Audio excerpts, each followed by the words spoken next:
Antes de começar esse vídeo, alerta de gatilho. Caso de hoje, eu vou abordar temas como infanticídio, menção de violência sexual, assassinato, descrição gráfica de alguns eventos e, claro, a classificação indicativa para esse vídeo é 16 anos. Prim cores. Obrigada, Prim preto e branco. Voltei, zumbis. Quer vocês queiram, quer não. Voltamos a esse cenário que eu tenho usado ultimamente nos vídeos e eu acho que tá torto isso aqui. Aí, agora sim, arrumei a câmera. E como vocês sabem, eu tenho gravado os vídeos do canal aqui no meu local de trabalho, porque eu não consigo gravar em casa. Em casa não dá tempo de eu gravar, eu tenho um monte de coisa pra fazer lá. E o caso de hoje, ele é um caso bem conhecido da comunidade True Crime do YouTube e de outras redes sociais que eu vou deixar aqui também, aproveitar e deixar as minhas em algum lugar aqui da tela pra vocês. É um caso famosinho e é mais um da saga Crimes no Feriado. E esse caso, eu já tinha ouvido falar dele, já tinha visto outros produtores de conteúdo aqui da plataforma falando sobre ele, já tinha visto alguns documentários, mas eu nunca parei de fato para estudar esse caso. E já que eu fiquei devendo para vocês um crime no feriado, é sobre o caso da JonBenét Ramsey que eu falo hoje. Fica aí que eu já volto.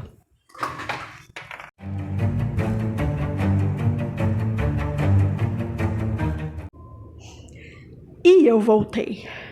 JonBenét Patricia Ramsey nasceu em 6 de agosto de 1990 em Atlanta, na Geórgia, e faleceu dia 26 de dezembro de 1996 em Boulder, no Colorado.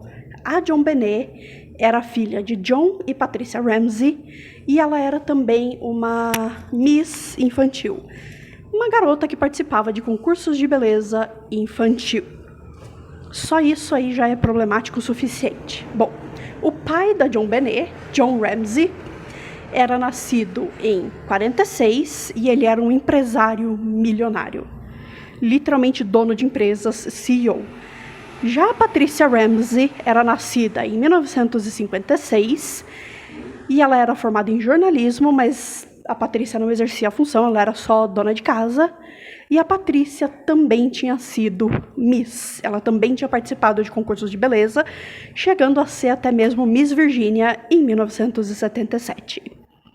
Lá para 1980, o John e a Patrícia, os pais da JonBenét, se casam. Em 1987, o casal tem o primeiro filho, que é o Burke Ramsey, irmão mais velho da JonBenét. O John, pai da JonBenét, também tinha mais 3 filhos de um casamento anterior, os meio-irmãos da JonBenét, que eram já adultos. Bom, em 1989, o John, ele abre uma empresa chamada Advance Product, que posteriormente se juntou com um grupo de outras empresas que formaram a Lockheed Martin, e o John se tornou então o CEO desse grupo de empresas que passou a se chamar Access Graphics. Então, assim, a família da JonBenét era rica. Eles eram ricos, milionários. Eles tinham mais ou menos 6,4 milhões de net worth. Esse era o valor deles. Em 91, pouco depois da JonBenét nascer, a família se muda para o Colorado. E, bom, lembra que eu disse que eles eram ricos? Então, a família tinha 2 jatinhos, uma casa de férias em Michigan e um iate. Sim, ricos nesse nível.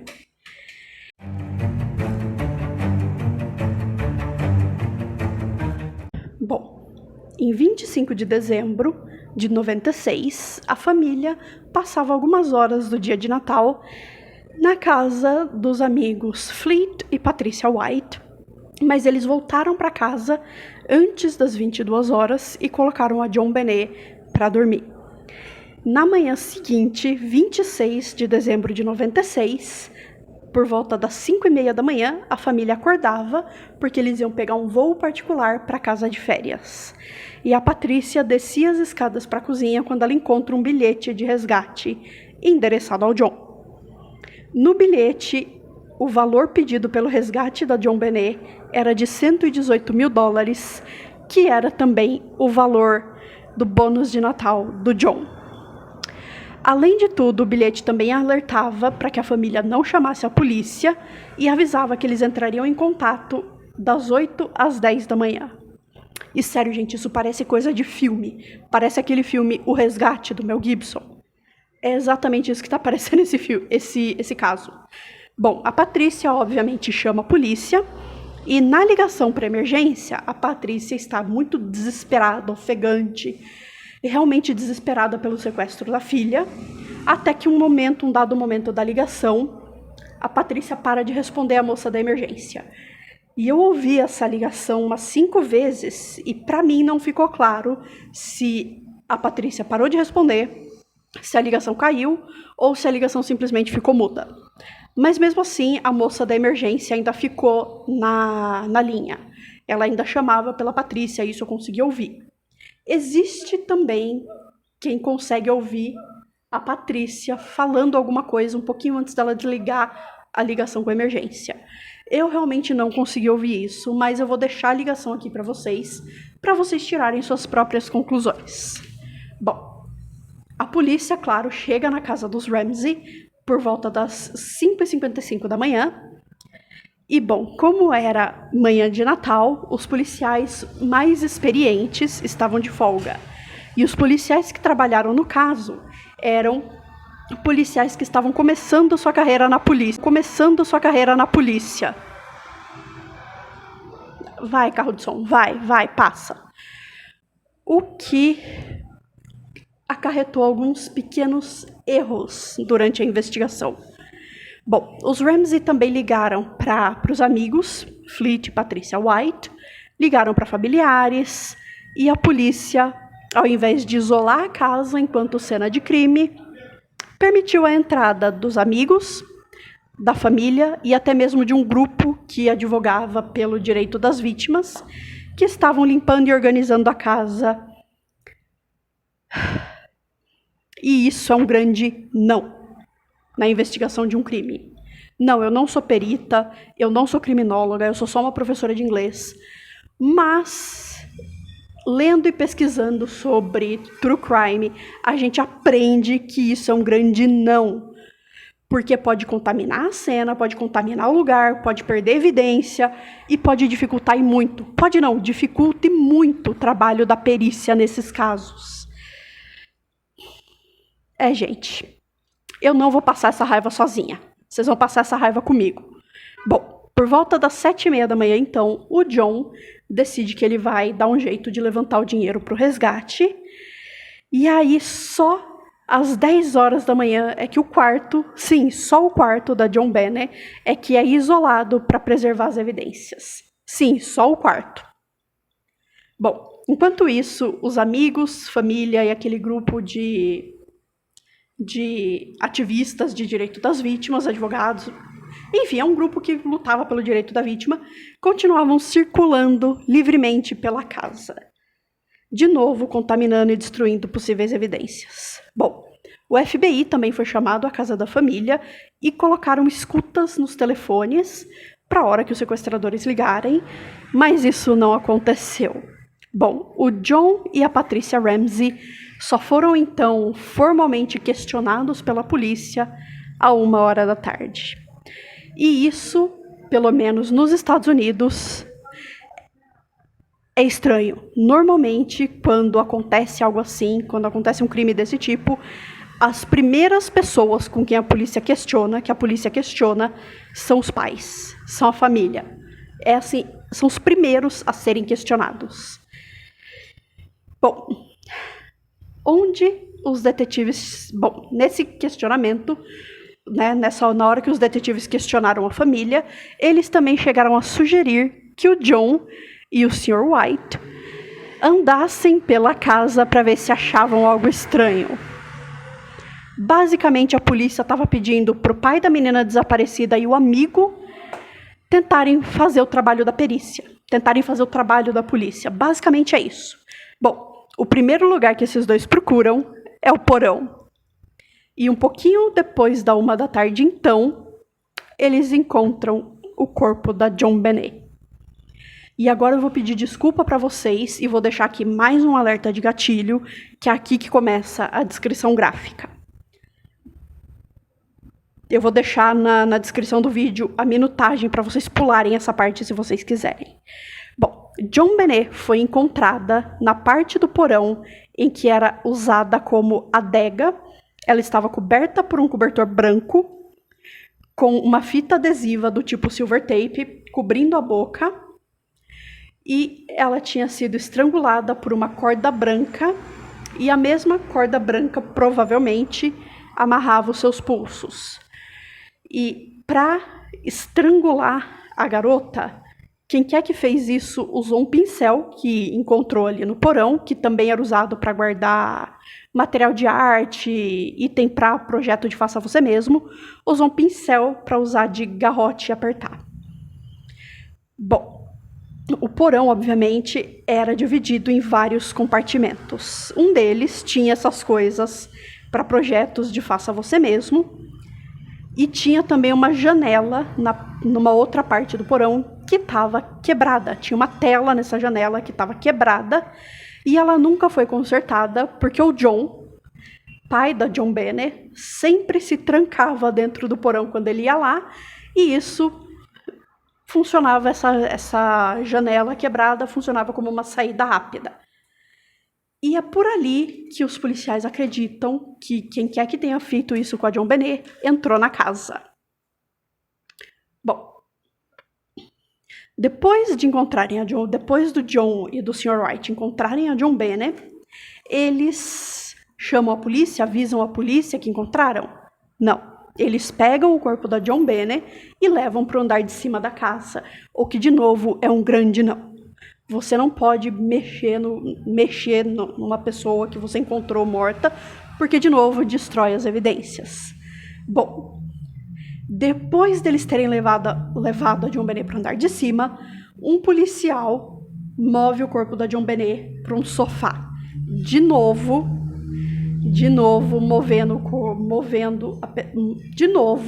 movendo o corpo da JonBenét, o que de novo é um grande não, porque de novo destrói evidências. E detalhe, tudo isso foi feito antes da perícia chegar. Falei que dificultava o trabalho da perícia? Bom, a perícia então chega na casa e eles encontram uma pegada de uma pessoa desconhecida perto de onde a JonBenét foi encontrada. A tal pegada não pertencia a ninguém na casa. Todos foram testados, não pertencia a ninguém. A autópsia da JonBenét também confirma que ela foi morta por asfixia, por estrangulamento, que ela tinha uma fratura no crânio por uma pancada com algo redondo, que parecia muito com uma lanterna que a família tinha na casa, e também confirmou violência sexual. Mas, como não havia DNA, não havia DNA na JonBenét, ela não tinha DNA na JonBenét, porque ela tinha sido limpa. Só foi encontrado um pouquinho de DNA na roupa íntima da JonBenét. E esse DNA era desconhecido. Ele não batia com o DNA de ninguém presente na casa da JonBenét naquela hora. Bom, encontraram também e esse DNA foi encontrado numa mancha de sangue na roupa da JonBenét. No estômago da JonBenét também, eles encontraram restos de abacaxi. Bom, aqui é o fim da descrição gráfica. Se você já tiver pulado, continua daqui. Os pais da JonBenét não lembravam de ter dado a fruta para a menina, mas ela tinha um pote com a fruta na cozinha da família, e nesse pote tinha as digitais do irmão da menina, o Burke. Mas até aí isso não tem muita relevância, até porque não tem como definir quando que as digitais do menino pararam naquele pote. E, gente, era noite de Natal, né? Pelo amor de Deus. Então, esse fato é um pouquinho irrelevante. Bom, os Ramsey também afirmaram que o Burke ficou no quarto a noite inteira, dormiu a noite inteira, e também não tinha nenhuma evidência do contrário.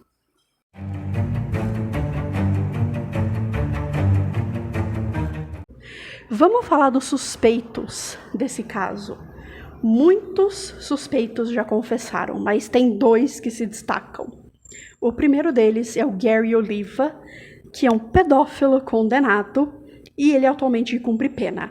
E no dia 26 de dezembro de 96, ele ligou para um amigo dizendo que ele havia machucado uma garotinha. Esse tal amigo denunciou o Gary, mas ele não teve mais informações da polícia. A polícia até investigou por um tempo, mas o tal amigo do Gary não teve mais informações. Um outro suspeito que confessou o crime da JonBenét era John Carr. Ele era um professor que morava na Tailândia e ele confessou em 2006 o crime, mas não tinha nenhuma evidência que ligasse ele ao caso. E ele também foi acusado de portar pornografia infantil. E ele foi exilado para os Estados Unidos. É dito que ele só confessou isso porque ele queria ser extraditado para os Estados Unidos, porque a prisão na Tailândia era muito pior que a prisão nos Estados Unidos.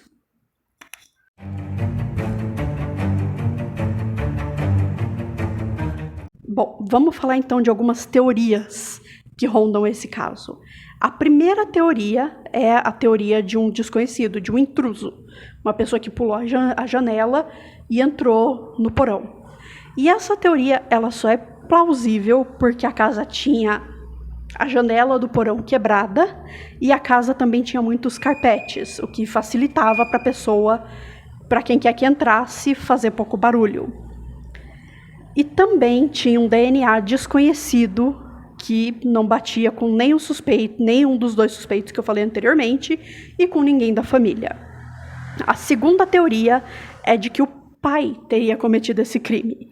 Um dos detetives que investigou o caso que investigou e trabalha no caso, alega que o John Ramsey agia estranho, que ele verificou a correspondência enquanto a busca pela filha dele estava ocorrendo. Foi então que esse detetive falou para ele ajudar na busca, para ele e o amigo Fleet White procurarem, e foi aí que eles foram pro porão. E o John teria dito pro amigo Fleet que o porão já tinha sido investigado. O Fleet meio que suspeitou, mas, de novo, o DNA encontrado não batia com o de ninguém. A terceira teoria, e a mais conhecida, e a teoria que muita gente que conhece o caso acredita, é de que teria sido Burke, o irmão. Bom, nessa teoria, a Patrícia teria levado a JonBenét para o banheiro antes de colocar a JonBenét para dormir, e ela teria pego um pedaço de abacaxi do pote do irmão. E o irmão teria surtado e matado a irmã. E essa teoria só existe porque a Patrícia treinava a JonBenét para ser Miss, para participar de concursos de beleza, e passava mais tempo com ela do que com o Burke. O Burke não tinha a atenção da mãe. Basicamente é isso. Mas, de novo, o Burke também foi descartado porque o DNA não batia com o DNA dele. Essa teoria é a mais famosa, muitos acreditam nessa, mas eu não acredito tanto nessa teoria, eu acredito que tenha sido uma outra pessoa, porque o DNA não bate. Bom, a quarta teoria é de que teria sido a própria mãe. Nessa, a Patrícia teria surtado, porque a JonBenét teria molhado a cama de novo. Sim, a JonBenét ainda molhava a cama, no caso, fazia xixi na cama, e a empregada uma vez chegou a encontrar um cocôzinho na cama da JonBenét. E também o pincel que foi usado para servir de garrote para apertar a corda no pescoço da menina, era da Patrícia. Mas, de novo, gente, o DNA encontrado na roupa da JonBenét não batia. Essas são as 4 principais teorias, e eu realmente acredito mais na teoria do intruso do que na teoria de alguém próximo.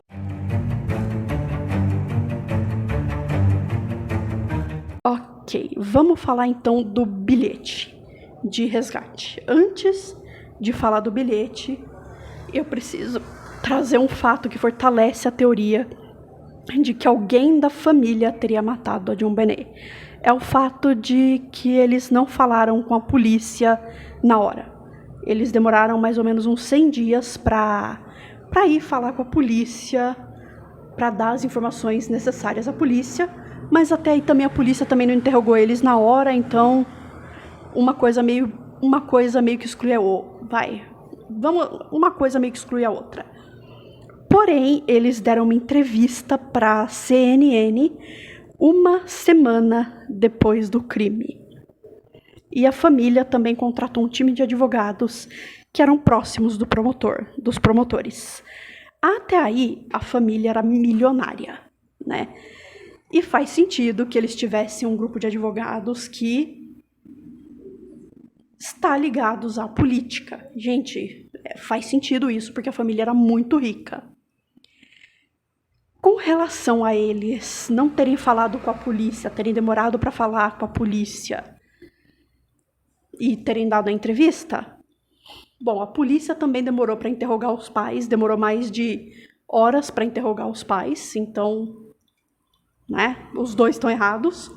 Bom, um dos policiais, Steve Thomas, ele chegou a dizer que os Ramsey, junto com o seu grupo de advogados, com a sua defensoria, se recusaram a assinar mandatos de busca para contas de banco e telefone e se recusaram a ter acesso aos boletins, às cópias dos laudos policiais, o que é algo padrão para as investigações dos Estados Unidos.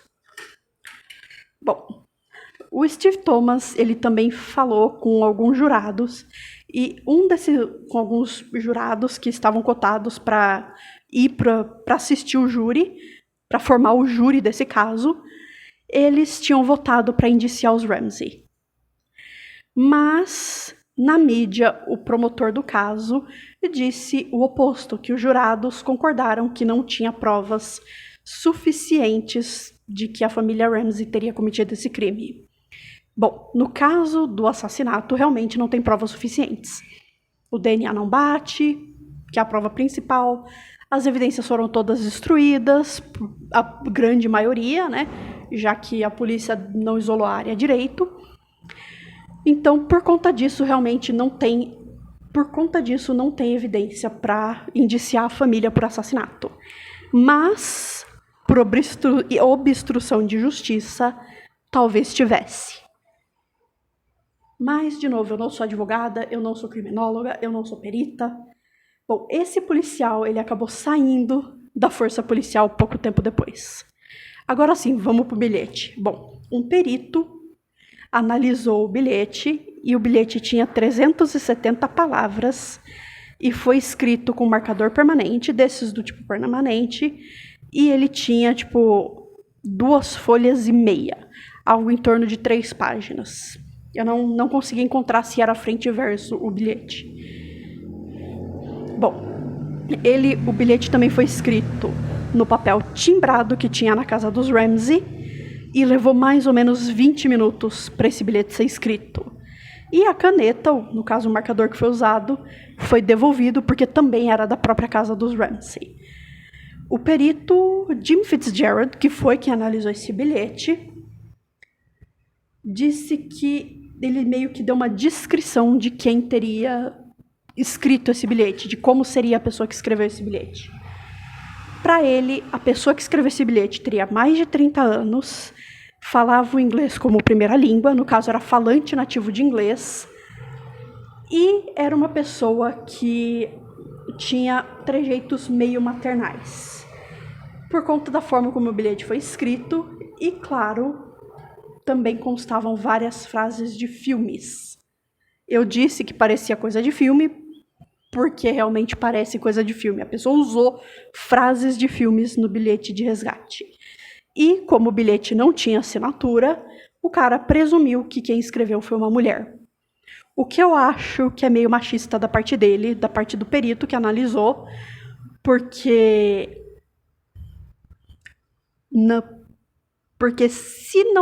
se a pessoa está cometendo um crime, a última coisa que ela quer é ser identificada. Então faz sentido o bilhete não ter assinatura. Né? Se é um sequestrador que está escrevendo aquilo, faz sentido não ter assinatura. É caso difícil. Caso difícil de falar, viu, gente?